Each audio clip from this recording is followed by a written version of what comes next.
हाँ कि नियमानुसार जो शासन की नीतियों के अनुसार काम आप गुंडागर्दी मत कर। हम गुंडागर्दी नहीं कर रहे हैं। हम गुंडागर्दी नहीं कर रहे हैं। आपके कहने से मैंने तहसील से रिपोर्ट मंगवाई।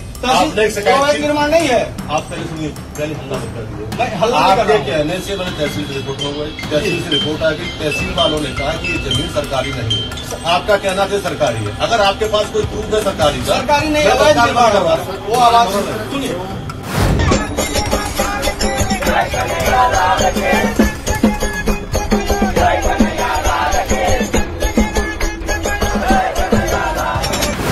सर आज अच्छे लग रहे हैं। थैंक यू सर, बहुत अच्छे लग रहे हैं सर, हमारे देश के नेक्स्ट पीएम। दोस्तों, बीजेपी के ही नहीं बल्कि बीजेपी के साथ साथ उन हिंदुवादी संगठनों के भी बड़े बुरे दिन चल रहे हैं, जो बात बात पर तमाशा कर देते थे और पुलिस से लेकर प्रशासन तक उनके सामने लंबलेट रहता था। अब उनकी पीठ पर सरकारी लाठियां छापी जा रही हैं। कहीं हिंदू बस्ती में जाकर तमाशा कर रहे हैं तो वहां से खदेड़ दिए जा रहे हैं। आज मैं आपको दिखाऊंगा एक ऐसे ही हिंदूवादी संगठन के कुछ व्यक्ति पहुंचते हैं, अधिकारी महोदय मौजूद होते हैं। उन्हें लगा कि भैया सर पर टोपी भगवा वाली कर देंगे जो कहना है, लेकिन वहीं खड़े खड़े उस हिंदूवादी संगठन के नेताओं को जो सबक सिखाया, मुंह इतना सा ले लिया। जी हाँ, खदेड़ दिए गए, लताड़े गए।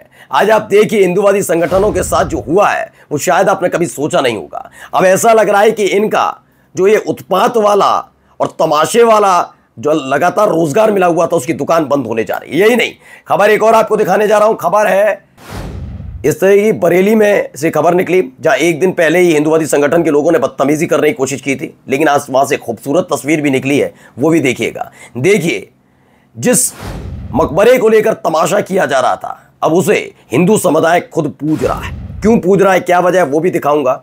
और दिखाऊंगा एक मुस्लिम सिपाही कांस्टेबल, जी हाँ, पुलिस वाले के साथ कितनी बदसलूकी की गई है, वो भी खबर देखिएगा। इसके साथ साथ राहुल गांधी की एक बहुत ज़बरदस्त वीडियो, तो नरेंद्र मोदी साहब की वो वीडियो भी दिखाऊंगा, जिसे देखने के बाद शायद आप अपनी हंसी ना रोक पाए। नमस्कार, मैं हूं प्रज्वल गौतम और आप देख रहे हैं the live TV. The live TV, सच सबसे आगे। शुरुआत इस वीडियो के साथ कर रहा हूं। पहले ये बहुत दिलचस्प वीडियो है आज की, जरा समझिए क्या हो रहा है यहां पर वीडियो में। देखिए, हिंदूवादी संगठन के लोग यहां पर पहुंचे। हाँ कि नियमानुसार जो शासन की नीतियों के अनुसार काम आप गुंडागर्दी मत कर। हम गुंडागर्दी नहीं कर रहे हैं। हम गुंडागर्दी नहीं कर रहे हैं। आपके कहने से मैंने तहसील से रिपोर्ट मंगवाई। आपने एक शिकायत निर्माण नहीं है। आप पहले सुनिए, पहले हल्ला मत कर दीजिए। आपके कहने से मैंने तहसील से रिपोर्ट मंगवाई। तहसील से रिपोर्ट आ गई। तहसील वालों ने कहा कि ये जमीन सरकारी नहीं है। आपका कहना था सरकारी है। अगर आपके पास कोई प्रूफ है सरकारी नहीं है, वो आवाज सुनिए।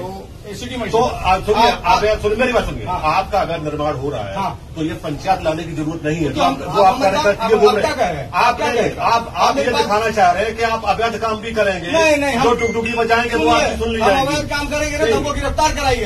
तो आप एक अवैध काम कर रहे हैं। ये अवैध काम अभी आप शिकायत, आप सुनिए, अभी आप शिकायत ये कर रहे थे कि उसका जमीन वो नहीं है, सरकारी जमीन है। हम ये कह रहे हैं, तो आप प्रूव करिए कि सरकारी जमीन है। हम ये कह रहे हैं। अब समझे आप, ऐसे ही अधिकारी लताड़े तो इनका देखिए मुंह कैसा हो गया उसका। दरअसल ये मसला जो निकल कर आया, ये बताया गया हिंदू जागरण समिति, चूंकि सर पर इन्होंने लगा रखा है हिंदू जागरण समिति नाम से ही है, और देखिए बेरोजगार किस्म के लोग भी हैं बेचारे, काम धंधा इन पर है नहीं। तो दावा किया गया है कि इन्होंने एक जगह सूचना दी कि एक ज़मीन है, वो सरकारी ज़मीन है, वहाँ अवैध निर्माण हो रहा है। अब वहाँ पर भाई साहब क्या किया, सिटी मजिस्ट्रेट ने कहा कि भाई मसला बड़ा है, अवैध निर्माण तो नहीं होना चाहिए। वहाँ से तहसीलदार से रिपोर्ट मंगाई तो पता लगा वो सरकारी ज़मीन है ही नहीं। ये फिर से तमाशा लेकर आ गया। तो इससे यही पूछा गया, अगर सरकारी ज़मीन तो कर, सरकारी ज़मीन नहीं है, क्योंकि अधिकारी ने बता दिया। तो उसके बाद कहला अवैध निर्माण हो रहा है। तो कह रहा अवैध निर्माण हो रहा है तो क्या हो रहा है वो तो बताओ, और ये तमाशा लेकर आने की ज़रूरत क्या है। मुँह इतना सा हो गया। मैंने कहा ना, ये जो अंधभक्त टाइप के हैं, ये जो लोग हैं, ये सुबह सुबह नाश्ते में क्या लेते हैं, आप लोग हम सब क्या है, चाय पी लेंगे, गर्म पानी, ये गोमूत्र पीते हैं और गोबर खाने की आदत है। बहुत जिम्मेदारी के साथ बोल रहा हूँ, क्योंकि आप सोचिए बेवजह आप गुंडाई का लेवल इतना पार कर चुके हैं, आप अधिकारियों पे जबरदस्ती दबाव बना रहे हैं। आप कह रहे हैं सरकारी जमीन, यानी कोई व्यक्ति अगर अपने घर का निर्माण करे, कुछ भी करे, उस पर भी इन्हें आपत्ति है, ये जबरदस्ती मॉरल पुलिस बनते हैं। और इनका यही अश्र होना चाहिए। हिंदू जागरण समिति के लोगों को सिटी मजिस्ट्रेट ने सिखाया सबक। मऊ में हिंदू जागरण समिति के लोगों ने अवैध निर्माण की सूचना दी। जांच में पाया गया कि जमीन अवैध नहीं थी, लेकिन फिर भी हिंदू जागरण समिति के लोग दबाव बनाकर धमकाने पहुंच गए। और उसके बाद जो लताड़ा लगाई इस अधिकारी ने कि थोड़ा होश में, तरीके में, डब भगा दिया। अब देखिए एक तस्वीर, पीछे टोपियां देखकर तो समझ गए होंगे किस समुदाय से ताल्लुक रखते हैं, लेकिन इस आदमी को शायद लड़के को नहीं पहचान पाए तो इसके हाथ का कलावा देख लीजिए। ये हिंदू लड़का है, जी हाँ, ये चाय पिला रहा है। उत्तर प्रदेश के बरेली शहर में आला हजरत के उर्स के मौके पर इस्लामिया इंटर कॉलेज के मैदान में हजारों हजार मुसलमानों की भीड़ में बेखौफ चाय बेचता एक हिंदू भाई। खास बात यह है कि एक भी मुस्लिम ने इसके हिंदू होने की वजह से इसे चाय खरीदने से इनकार नहीं किया। और यहां क्या हो रहा है, जिस मकबरे पर तमाशा कर रहे थे और जिस मकबरे पर तमाशा करने वाले उत्पाती और लुच्चों का नाम लेने तक से गुरेज कर रहे थे योगी आदित्यनाथ, अब देखिए हिंदू समुदाय कैसे उसे पूज रहा है। देखिए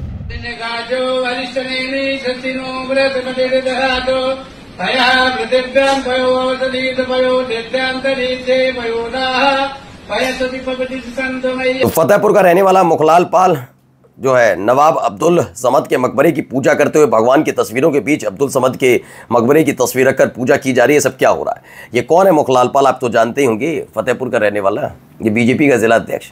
जी हाँ, वही है जिसका नाम तो नहीं डाला FIR में, लेकिन इसकी हरकतें सब जगह कैद हुई थी। बीजेपी के इस जिला अध्यक्ष के खिलाफ कोई कार्रवाई नहीं हुई। अब ये तमाशा करने में जुटा हुआ, लेकिन अच्छी बात है। मैं तो इसे कहता हूँ इसे पॉजिटिव लीजिए। कम से कम ये तो है कि अब हिंदुओं के मंदिरों में हमारे तो देवी देवताओं की कमी नहीं है, लेकिन ऐसे लोगों को कमी बहुत है चीज़ों की, दिमाग की भी, बुद्धि की भी, तो उनको ये करने देना चाहिए और इसे पॉजिटिव लेकर कहना चाहिए कि शायद इनका इसी से सद्बुद्धि आए। ठीक है। राजनीतिक क्रांति भोपाल, मध्य प्रदेश की राजधानी भोपाल में NGT ने 2 मस्जिदों को गिराने का आदेश दिया। दिलकश और भदभदा मस्जिद पर होगी कार्रवाई। ठीक है।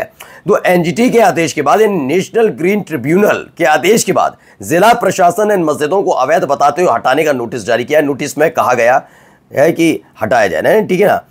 चलिए, इनको हटाइए, उसको बुलाइए। वहीं खबर और है जम्मू कश्मीर से कांस्टेबल है खुर्शीद अहमद, नाम से आप समझ गए होंगे किस समुदाय से ताल्लुक रखता है, को नारकोटिक्स केस के बाबत पूछताछ के बहाने 6 दिन तक कस्टडी में रखकर यातनाएं दी गई।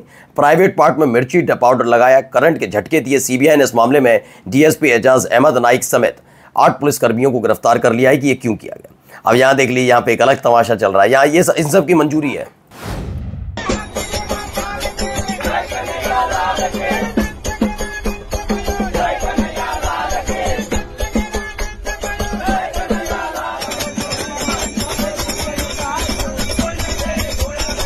देखिए, मौजूदा भारत की सच्चाई और आने वाले कल की तस्वीर। मुंबई की लोकल ट्रेन में हिंदू भीड़ ने जन्माष्टमी का त्यौहार पूरे धूमधाम से मनाया। सोचिए अगर इसी जगह कोई मुसलमान अपनी सीट पर चुपचाप नमाज अता कर ले तो कितना बड़ा बवाल खड़ा हो जाएगा। लेकिन यहाँ सब खामोश है, आखिर क्यों? ये सवाल पूछा जा रहा है। ये तो सवाल पूछना बेमानी मुझे लगता है, लेकिन जल्दी से ये सब चीज़ें थोड़ा ठंडी पड़ जाएंगी। वजह क्या है मैं आपको बताता हूँ। वजह यह है कि साहब की रुखसती का समय आ रहा है। जी हाँ, अब जाते जाते एक बहुत महत्वपूर्ण 2-3 वीडियो आपको जल्दी जल्दी दिखा देता हूँ, जरा ये देखिए पहले। सर आज अच्छे लग रहे हैं। थैंक यू सर, बहुत अच्छे लग रहे हैं सर। हमारे देश के नेक्स्ट PM तो अच्छा लग रहा है। इसमें कहा गया, रिपोर्टर ने कहा कि हमारे देश के अगले प्रधानमंत्री राहुल गांधी जी ने अलग ही जलवे में पूछ लिया, अच्छा लग रहा हूं मैं प्रोफेसर, ये बंदा देश का प्रधानमंत्री जरूर बनेगा। जी हाँ, और देखिए यहाँ क्या हो रहा है। यहाँ वैसे मैं इसका विरोध करता हूँ, ये सब चीजें नहीं होनी। देखिए, ये है हमारे देश के प्रधानमंत्री, जिनका स्वागत यहाँ देखिए लोगों ने किस तरह किया है। ये सिर्फ जुमलेबाजी लोग हैं, ये सब छापेमार लोग, झोला उठा के चल देंगे ऐसे लोग हैं। इनका इस्तकबाल देखिए इस गांव में किस तरह किया गया है। तो ये बिहार से तस्वीर निकली, ऐसा दावा किया जा रहा है कि बिहार में प्रधानमंत्री जी का स्वागत देखिए कैसे किया जाए। लेकिन मैं इसका भी भाई इसका विरोध करता हूँ। कभी देखिए प्रधानमंत्री तो हैं तो आप विरोध कर सकते हैं, लेकिन इस तरह नहीं होना चाहिए। लेकिन फिलहाल लोगों की अपनी अपनी जनभावना है, क्या कर रहे हैं। अब यहाँ देखिए यहाँ क्या कह रहे हैं, जरा इनका एक जरूर सुनिए। कोई हमला नहीं हुआ है, उन्होंने अपना एक बंदा स्टोरी क्रिएट करने के लिए किया है। जब एक बार प्रदर्शन हो रहा था, जब वो छात्र संघ के अध्यक्ष ना उपाध्यक्ष था, तो हमने सौंदर्य प्रसाधनों का विरोध करना था उस समय। ये कहती थी जो विदेशी सौंदर्य प्रसाधन है उसका हमको प्रयोग नहीं करना है। और पीछे आई मुझे बोली, अनिल मेरे ने बाटी चला के 3-4 बाल जला दी, जिससे कि मैं ये दिखाऊंगी कि सौंदर्य प्रसाधन के जो है आहूत अग्नि जलाने के पीछे मैं भी चल रही। हम देखिए, ये मैं नहीं कह रहा, दरअसल ये बताया जा रहा है कि इनके रेखा शर्मा के साथ उनके जब राजनीतिक संघर्ष थे उस दौरान ये साथ रहा करते थे व्यक्ति थे, और इन्होंने बताया कि कैसे ये पहले भी तमाशा कर चुकी हैं। इनका मानना है कि इस बार जो थप्पड़ कांड हुआ, ये थप्पड़ कांड हुआ नहीं था, बल्कि रेखा शर्मा ने खुद स्टेज किया है, यानी कि खुद इसकी साजिश रची। और ये कोई और नहीं कह रहा, रेखा शर्मा के पुराने सहयोगी जो उनके साथ राजनीतिक तौर पर संघर्ष कर चुके हैं वो लोग कह रहे हैं। अब आप देख लिए। नमस्कार। द लाइव टीवी, सच सबसे आगे।